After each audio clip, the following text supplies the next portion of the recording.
할렐루야. 오늘도 새날을 주신 하나님을 찬양합니다. 오늘은 찬송가 445장 태산을 넘어 험곡에 가도 우리 이 찬양하면서 오늘 이 하루 때로는 태산도 만나고 때로는 험곡을 지나겠지만 우리 주님과 동행하며 빛 가운데 살아가는 이 날이 되기를 우리 함께 바라며 찬송하겠습니다. 우리 1절과 3절을 찬송하겠습니다.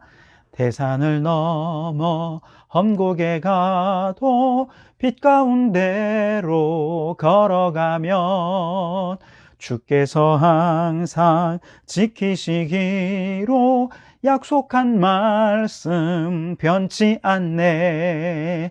하늘의 영광 하늘의 영광 나의 맘속에 차고도 넘쳐 할렐루야를 힘차게 불러 영원히 주를 찬양하리. 광명한 그 빛 마음의 바다 찬란한 천국 바라보고 할렐루야를 힘차게 불러 날마다 빛에 걸어가리. 하늘의 영광 하늘의 영광 나의 맘속에 차고도 넘쳐 할렐루야를 힘차게 불러 영원히 주를 찬양하리. 아멘. 오늘 이 아침 우리에게 주시는 하나님의 말씀은 로마서 3장 21절에서 24절까지 말씀입니다. 로마서 3장 21절에서 24절 말씀을 제가 봉독해 드리겠습니다. 이제는 율법 외에 하나님의 한 의가 나타났으니 율법과 선지자들에게 증거를 받은 것이라. 곧 예수 그리스도를 믿음으로 말미암아 모든 믿는 자에게 미치는 하나님의 의니 차별이 없느니라. 모든 사람이 죄를 범하였음에 하나님의 영광에 이르지 못하더니 그리스도 예수 안에 있는 속량으로 말미암아 하나님의 은혜로 값없이 의롭다 하심을 얻은 자 되었느니라. 아멘. 16세기 종교개혁자 마틴 루터는 죄에 대하여 굉장히 민감한 사람이었습니다. 그래서 자신에게서 끊임없이 솟아나는 이 죄를 어떻게 해결할 수가 없어서 늘 죄의 문제로 깊이 고민에 빠졌습니다. 로마 가톨릭에서 얘기하는 죄사함의 방법을 가지고 아무리 열심히 노력을 하고 공로를 쌓아도 그 죄를 벗어날 수 있는 방법이 없어서 그는 너무나도 고통 속에서 몸부림을 칠 수밖에 없었습니다. 그러다가 그가 로마서 1장 16절 17절 말씀을 통해서 이 로마서의 말씀을 통해서 인간은 자신의 공로로 인간의 의로 이제 죄사함을 받는 것이 아니라 오직 예수 그리스도의 십자가 그 보혈의 능력을 믿음으로 구원을 받는구나 라고 하는 것을 그가 깨달았을 때 이 죄의 문제를 해결하는 것은 인간에게 있는 것이 아니라 하나님께 달렸구나 라고 하는 것을 깨닫게 되었을 때 정말 유레카를 외쳤죠. 그리고 그가 일어나 인간의 행위가 아니라 오직 믿음이라고 하는 캐치프레이즈를 내걸고 종교 개혁을 수행할 수 있었던 것 아니겠습니까? 어제 우리가 살폈던 대로 유대인들이 죄를 범함으로 말미암아 하나님과의 관계가 단절되어 버리고 말았습니다. 유대인들과 이방인들의 그동안의 어떤 종교적인 구분이 있었죠. 또 거룩함에 있어서도 특별히 유대인들을 향한 구별이 있었습니다. 그러나 유대인들이 죄를 범하고 하나님과의 관계가 단절되면서 이제 유대인이나 헬라인이나 할 것 없이 의인은 없나니 한 사람도 없는 모두가 다 죄 가운데 빠지는 상태가 되어버리고 말았죠. 유대인들이 율법을 더 철저히 잘 지키고 율법에 하나님께서 의도대로 그렇게 율법을 지키면 이 죄의 문제 해결하고 하나님과의 관계를 회복할 수 있을까? 천만의 말씀입니다. 율법으로는 죄를 물리칠 수 있는 권세와 능력이 애초부터 없습니다. 율법을 통해 구원받을 수 있는 길은 없다는 이야기입니다. 그저 율법은 죄를 깨닫게 하는 것밖에 할 수가 없는 것이죠. 이처럼 유대인은 그들이 그렇게 최후의 희망으로 가지고 있는 율법을 통해서도 구원받을 수 있는 길이 없고, 이방인들은 그들이 그렇게 최후의 수단으로 가지고 있는 선함과 도덕과 윤리, 이런 자신의 의로 말미암아서도 구원에 이를 수 있고 죄의 문제를 해결할 수 있는 방법이 없다는 것을 깨달았을 때, 이것은 정말 절망적일 수밖에 없는 것이죠. 오늘 이 로마서를 쓰고 있는 바울이 바로 그 절망을 느낀 것입니다. 그래서 철저하게 이제 우리에게 남은 것은 하나님의 사형 선고가 이미 내려졌고, 그 사형 집행이 우리에게 언제 집행이 치러질지 알 수 없는 상황에서 이제 우리가 할 수 있는 것은 아무것도 없고 그저 집행 날짜만 기다릴 수밖에 없는 철저히 절망적인 상황이 오늘 우리들이라고 말하고 있는 것이죠. 이것이 로마서가 우리에게 말하는 것이고, 16세기 마틴 루터가 죄로 인해 절망할 수밖에 없었던 지점이기도 하죠. 이처럼 절망 가운데 있는 모든 인간에게 아주 놀라운 복된 소식이 전해집니다. 21절에 이렇게 말씀을 하시죠. 이제는 율법 외에 하나님의 한 의가 나타났으니 율법과 선지자들에게 증거를 받은 것이라 말씀하십니다. 하나님의 의라는 말은 하나님께서 이제 시작하셨다는 것이죠. 인간의 차원에서 하나님과의 관계를 회복할 수 있는 방법이 없는 절망적인 상황이지만, 하나님의 차원에서 이 관계를 회복하기 위해 일하기 시작하셨다는 뜻이죠. 특별히 여기서 우리가 좀 주목해 볼 단어는 의로움이라는 단어입니다. 의라고 하는 단어입니다. 보통 우리는 이 의라고 하는 단어를 justice의 차원에서 많이 생각을 하죠. 그래서 이 justice는 주로 법정적인 의미로 많이 사용이 되는데요. 법정에서 판사가 죄인을 판결할 때 그가 범한 죄에 합당한 그 죄값을 치르기에 합당한 형량을 이제 선고하였고, 그 형량을 살아가도록 할 때 바로 이것을 정의롭다라고 말하고, 바로 그런 정의로운 상태를 의로움이라 그렇게 표현을 하거든요. 그런데 성경에 보면 바로 이런 정의적인 차원에서 의로움을 얘기하는 곳은 많은데, 로마서에서 의롭다라고 말할 때 그건 의미가 좀 다르다는 것이죠. 로마서에서 의롭다라고 하는 말은 어떤 법정적인 의미나 정의로움의 의미라기보다는 관계적인 차원에서의 의미가 더 크다는 것을 우리는 생각해 보아야 합니다. 즉, 이 로마서에서 의라고 말할 때 이 의로움이라고 하는 것은 구약의 어떤 그 언약적인 관계, 하나님과의 그 언약 관계를 계속 유지한다라는 뜻이 있고, 또 더 나아가서 그 언약으로 맺어진 관계를 지속한다라고 하는 의미가 바로 여기에 담겨져 있다는 것이죠. 반대로 로마서에서 불의하다라고 말할 때 그것은 하나님과의 언약을 깨뜨려 버렸다, 깨어져 버렸다라고 하는 의미이고요.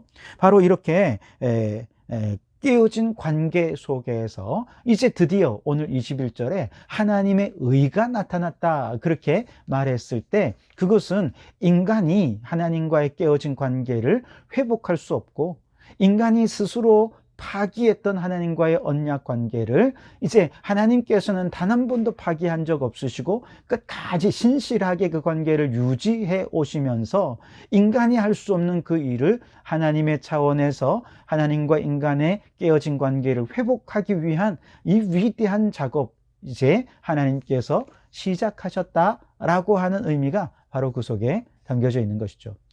자, 이것을 다시 인간의 차원에서 생각해 본다면, 인간이 이제 의롭게 될 수 있게 되었다는 것은 하나님의 은혜로 말미암아 하나님과의 관계가 회복될 수 있게 되었다라고 하는 의미가 그 속에 담겨져 있는 것이죠. 또 반대로 인간이 불의하다라고 하는 말은 인간이 하나님과의 관계를 깨뜨려 버렸고, 인간의 죄로 말미암아 하나님과의 관계가 단절되어 버리고 말았다라고 하는 의미가 될 것입니다. 이처럼 하나님과의 관계가 단절되어 버렸을 때 이제 우리는 누구를 섬기게 됩니까? 하나님이 아니라 우상을 숭배하게 되고 또 혹은 나 자신을 우상으로 섬기는 그런 상태, 우상 숭배자의 죄를 범하는 상태가 되었다는 뜻이 되고요. 반면에 하나님의 의가 나타났다라고 하는 것은 이제 하나님의 자리에 하나님이 앉히시고 그 하나님이 주가 되시고 하나님을 섬기고 하나님을 예배하는 하나님이 우리의 진정한 왕이 되시는 하나님만 섬기는 그런 관계가 회복되었다라는 의미가 바로 그 속에 담겨져 있는 것이죠. 여러분, 우리 모든 인간의 상태는 이미 유대인과 이방인의 경계가 사라져서 모든 사람이 죄를 범하였음에 하나님의 영광에 이르지 못하게 되는, 그래서 모든 사람이 다 우상을 숭배하고 자신을 숭배하면서 우상 숭배의 죄에 빠져버리는 그런 상태가 되어버렸다는 것입니다. 그런데 21절 말씀에 이제는 이라는 말로 시작하죠. 대역전이 시작되었다는 것입니다. 놀라운 전환이 시작되었다는 것이죠.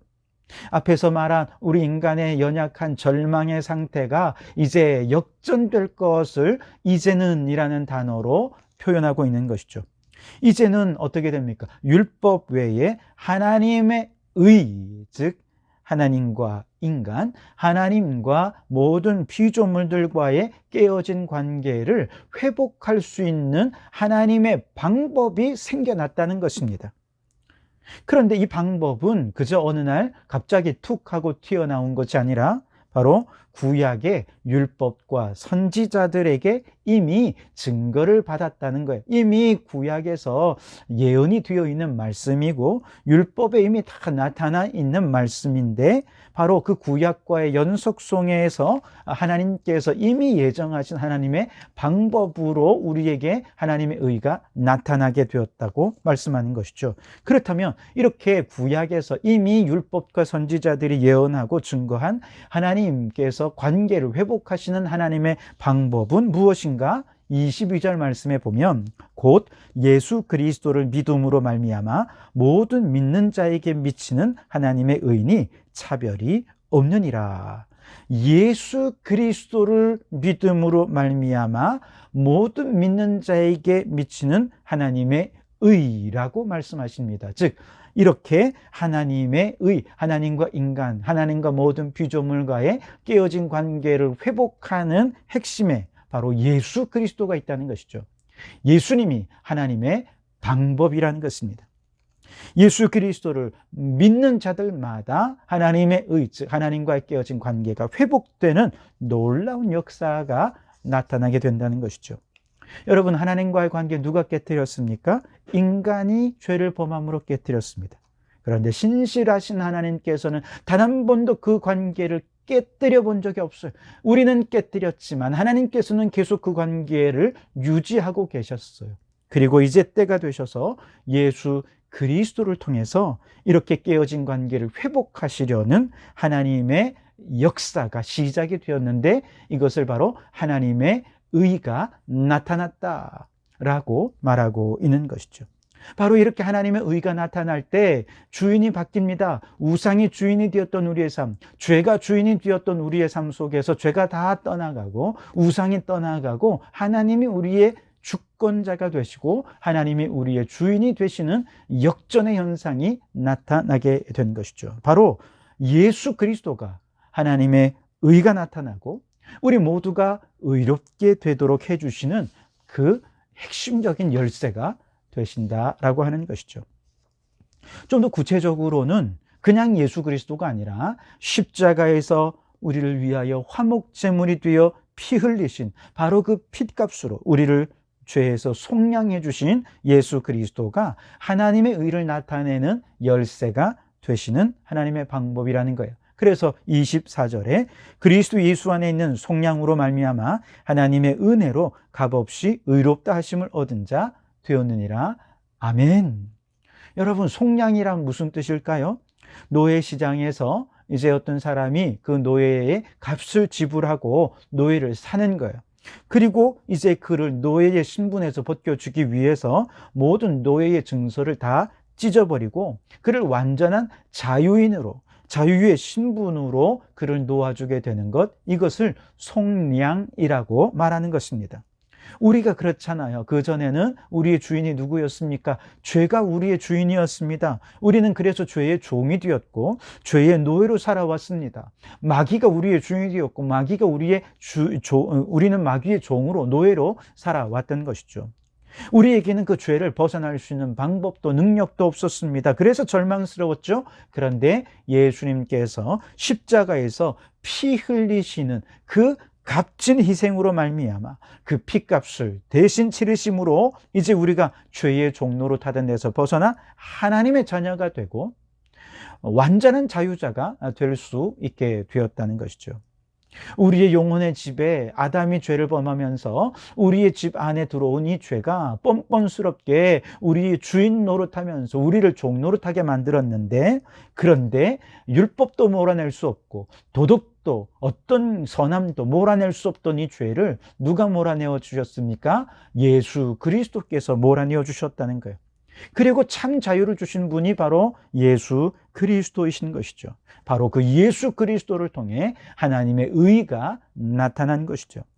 우리가 의롭다 하심을 받은 자가 될 수 있었던 것입니다. 이것은 바로 오직 하나님의 은혜로 주어진 값진 선물입니다. 여러분, 십자가에서 피 흘리신 예수 그리스도, 그분이야말로 하나님의 의를 드러내시고 우리를 의롭다 인쳐주시는 분이신 줄 믿습니다. 그 피를 통해서만 모든 유대인이든 헬라인이든 모든 죄인이 다 하나님과의 관계를 회복하고 참 자유와 기쁨을 누릴 수 있게 되는 영적 상태가 되어지게 되는 줄 믿습니다. 그러므로 오늘 이 아침 죄의 절망에서 벗어나 이제 하나님과의 관계를 회복시켜 주시는 우리의 의가 되신 그 예수 그리스도를 우리의 마음으로 모시고 주님과 동행하며 오늘 어디서 누구를 만나든 나를 위하여 죽으시고 우리의 죄값을 대신 치루어 주신 그 예수님의 은혜와 사랑을 전하고 자랑하고 증거하는 우리 성도들이 되실 수 있기를 바랍니다. 그리고 하나님과의 회복된 이 관계 안에서 그 사랑을 풍성히 누리고 그 하나님을 찬양하며 하나님께서 공급해 주시는 놀라운 영적인 은혜와 축복들을 마음껏 누리는 거룩하고 복된 날이 되시기를 주님의 이름으로 축원합니다. 기도하시겠습니다. 하나님 아버지, 감사합니다. 죄로 인해 절망 속에 빠졌던 우리들, 더 이상 희망이 보이지 않던 우리들에게 예수 그리스도의 십자가의 피로 말미암아 하나님과의 관계를 회복시켜 주시는 이 놀라운 복된 소식을 우리에게 들려주시니 감사합니다.